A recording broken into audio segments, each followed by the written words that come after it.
This World Press Freedom Day, whose theme is freedom of information, offers us an occasion to remember the importance of our right to know.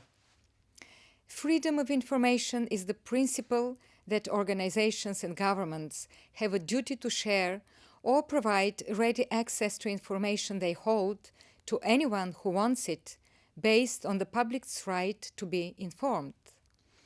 The right to know is central for upholding other basic rights, for furthering transparency, justice, and development. Hand in hand with the complementary notion of freedom of expression, it underpins democracy.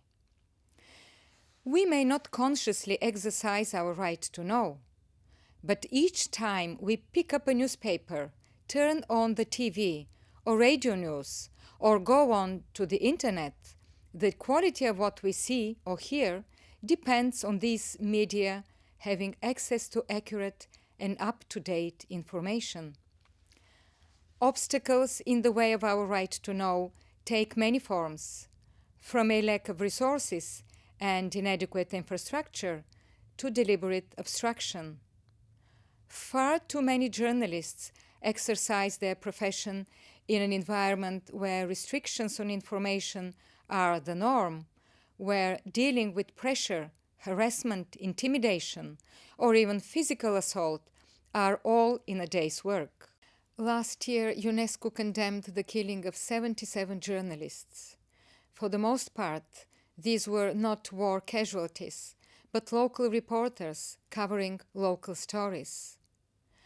I invite all those commemorating World Press Freedom Day around the globe to observe a minute of silence, to remember those whom it is too late to help, to honor the journalists who paid with their lives for our right to know. But today, let us also acknowledge the significant advances that have been made. More and more countries around the world are adopting freedom of information legislation. This makes it easier to scrutinize government actions, and it reinforces public accountability. Meanwhile, faster and cheaper technologies means that more people in the world have ready access to information from outside their immediate environment than ever before. Now is the time for us to capitalize on these advances by strengthening institutions, by providing the necessary training for information professionals, by fostering greater openness within our public sectors and greater awareness among the public.